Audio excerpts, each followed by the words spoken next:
മുഖ്യപ്രതികളുടെ 6 കോടിയോളം രൂപയുടെ സ്വത്തുക്കൾ ഇഡി കണ്ടുകെട്ടും. കേസിലെ മുഖ്യപ്രതിയും സ്പോൺസറുമായ ഉണ്ണികൃഷ്ണൻ പോറ്റിയുടെ 1.3 കോടി രൂപയുടെ സ്വത്തുക്കൾ ഇഡി മരവിപ്പിച്ചിരുന്നു. ഇനി നേരിട്ട് സ്വത്തുക്കൾ കണ്ടുകെട്ടുന്ന നടപടികളിലേക്ക് കേന്ദ്ര ഏജൻസിയായിട്ടുള്ള ഇഡി കടക്കുകയാണ്. കൊച്ചിയിൽ നിന്നും ജിജീഷാണ് ചേരുന്നത്. ജിജീഷ, ഈ SIT അന്വേഷണം ഒരു വഴിക്കായി കഴിഞ്ഞു. നമ്മൾ കണ്ടതാണ്, മുരാരി ബാബു ഒക്കെ പുറത്തിറങ്ങി. ഇതാ ഉണ്ണികൃഷ്ണൻ പോറ്റിയും ഒരുപക്ഷെ ഫെബ്രുവരി 1-ാം തീയതി പുറത്തിറങ്ങും. അപ്പോൾ ഇനിയുള്ള പ്രതീക്ഷ തീർച്ചയായിട്ടും കേന്ദ്ര ഏജൻസിയായിട്ടുള്ള ഇഡി അന്വേഷണത്തിലാണ്. ഇഡി പിടിമുറുക്കുകയാണല്ലേ സ്വർണ്ണ കവർച്ച?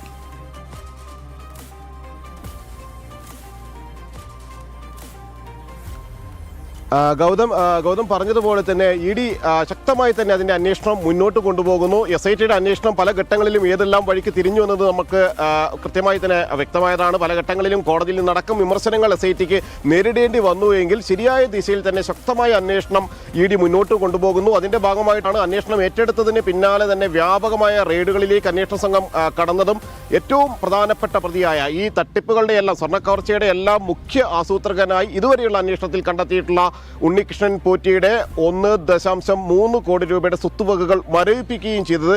അതിലേറ്റവും പ്രധാനമെന്ന് പറയുന്നത് ഇനി 6 കോടിയോളം രൂപയുടെ സ്വത്തുവകകൾ കണ്ടുകെട്ടാനുള്ള നടപടികൾ, മറ്റു പ്രതികളുടെ സ്വത്തുവകകൾ കണ്ടുകെട്ടാനുള്ള നടപടികളിലേക്ക് കടക്കുമെന്നാണ് എൻഫോഴ്സ്മെന്റ് ഡയറക്ടറേറ്റ് വൃത്തങ്ങൾ ഇപ്പോൾ വ്യക്തമാക്കുന്നത്. നിലവിൽ മരവിപ്പിക്കുകയാണെങ്കിൽ അത് സാധാരണ റെയ്ഡിന് പിന്നാലെ നടക്കുന്ന ആദ്യഘട്ടത്തിൽ സ്വത്തുവകകൾ മരവിപ്പിക്കുക എന്നൊരു നടപടിയുണ്ട്. അത് ഉണ്ണികൃഷ്ണൻ പോറ്റിയുടെ സ്വത്തുവകകൾ മാത്രമാണ് അത്തരത്തിൽ ചെയ്തത്. എന്നാൽ ഇനി മരവിപ്പിക്കുകയല്ല, നേരിട്ട് തന്നെ കണ്ടുകെട്ടുക എന്ന നടപടിയിലേക്ക് തന്നെയായിരിക്കും കടക്കുക എന്നാണ് ഇഡി വ്യക്തമാക്കുന്നത്. അതായത് ഈ ഒരു കൃത്യത്തിൽ പങ്കാളികളായ നേരിട്ടോ അല്ലാതെയോ കൂട്ടുപ്രതികൾ എന്ന നിലയ്ക്ക് എല്ലാവരും അതിൻ്റെ ഉത്തരവാദികളാണ്, അല്ലെങ്കിൽ പങ്കാളികളായതായ അന്വേഷണ സംഘം വിലയിരുത്തുന്നു. അതുകൊണ്ട് തന്നെയാണ് അവരുടെ സ്വത്തുവകകൾ കണ്ടെത്തി അത് കണ്ടുകെട്ടുന്ന ഒരു നടപടിയിലേക്ക് അന്വേഷണ സംഘം കടക്കുകയും ചെയ്യുന്നത്. പ്രധാനപ്പെട്ട മുരാരി ബാബു അടക്കമുള്ള മുൻ അഡ്മിനിസ്ട്രേറ്റീവ് ഓഫീസറായ മുരാരി ബാബു, ദേവസ്വം ബോർഡിന്റെ മുൻ പ്രസിഡന്റുമാരായ N വാസു, A പത്മകുമാർ എന്നിവരുടെ എല്ലാം തന്നെ സ്വത്തുവകകൾ ഇത്തരത്തിൽ കണ്ടുകെട്ടും. ഇതെല്ലാം ഉൾപ്പെടെയാണ് 6 കോടിയോളം രൂപയുടെ സ്വത്തുവകകൾ കണ്ടുകെട്ടാനുള്ള ഒരു നടപടിയിലേക്ക് എൻഫോഴ്സ്മെന്റ് ഡയറക്ടറേറ്റ് കടക്കുകയും ചെയ്യുന്നത്. അതോടൊപ്പം മറുവശത്ത് അന്വേഷണം ചോദ്യം ചെയ്യലുകളിലൂടെ ഇനിയുള്ള ദിവസങ്ങളിൽ മുന്നോട്ട് പോവുകയെന്നാണ്. അവിടെയും ആദ്യഘട്ടത്തിൽ ചോദ്യം ചെയ്യാനുള്ള ആളുകൾ എന്ന് പറയുന്നത് ഒന്ന് ഉണ്ണികൃഷ്ണൻ പോറ്റിയാണ്, മറ്റൊന്ന് N വാസുവാണ്, A പത്മകുമാറുണ്ട്. ഇനി ചോദ്യം ചെയ്യാനുള്ള ആദ്യഘട്ട പട്ടികയിൽ എൻഫോഴ്സ്മെന്റ് ഡയറക്ടറേറ്റ് ഉൾപ്പെടുത്തിയിരിക്കുന്നത്. ഇവരെയെല്ലാം ചോദ്യം ചെയ്തുകൊണ്ട് അന്വേഷണ സംഘം മുന്നോട്ട് പോകും. എന്നാൽ അതിലും മുമ്പ് സാക്ഷിമൊഴികളിൽ ചിലത് രേഖപ്പെടുത്താനുണ്ട് എന്നുകൂടി അന്വേഷണ സംഘം വ്യക്തമാക്കുന്നുണ്ട്. സാധാരണ നിലയ്ക്ക് ഇതുമായി ബന്ധപ്പെട്ടുള്ള പ്രതികളെ ചോദ്യം ചെയ്യുന്നതിന് മുമ്പ് അനുബന്ധമായി നിലവിൽ SITയുടെ കേസിൽ ഉൾപ്പെട്ടിട്ടുള്ള അല്ലെങ്കിൽ SIT ഉൾപ്പെടുത്തിയിട്ടുള്ള സാക്ഷികളെ തന്നെ പ്രധാനമായും സാക്ഷി വിസ്താരം ചെയ്തുകൊണ്ട് സാക്ഷികളെ മൊഴികൾ രേഖപ്പെടുത്തിക്കൊണ്ടായിരിക്കും അന്വേഷണ സംഘം മുന്നോട്ട് പോവുക. അതിനുശേഷം നിർണായകമായ ചോദ്യം ചെയ്യലുകളിലേക്ക് കടക്കും.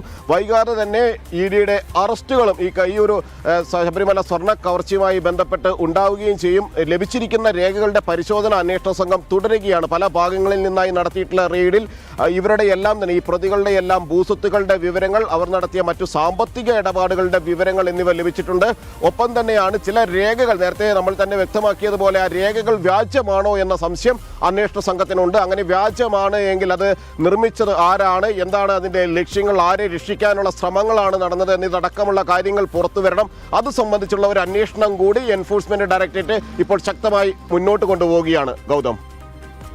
ഓക്കെ ജിജീഷ്, എന്തായാലും കേരളം, തമിഴ്നാട്, കർണാടക തുടങ്ങിയ സംസ്ഥാനങ്ങളിലെ 26ഓളം സ്ഥലങ്ങളിൽ ഇഡിയുടെ മിന്നൽ പരിശോധന അടുത്തിടെ നടന്നിരുന്നു. ഇതിന് പിന്നാലെയാണ് ഇപ്പോൾ ഉണ്ണികൃഷ്ണൻ പോറ്റി ഉൾപ്പെടെയുള്ള ഈ കേസിലെ പ്രധാനപ്പെട്ട പ്രതികളുടെ 6 കോടിയിലധികം രൂപയുടെ സ്വത്തുക്കൾ നേരിട്ട് കണ്ടുകെട്ടാൻ കേന്ദ്ര ഏജൻസിയായിട്ടുള്ള എൻഫോഴ്സ്മെന്റ് ഡയറക്ടറേറ്റ് തയ്യാറെടുക്കുന്നത്. ജിജീഷ് കരുണാകരനാണ് കൊച്ചിയിൽ നിന്നും വിശദമായ വിവരങ്ങളുമായി ചേർന്നത്.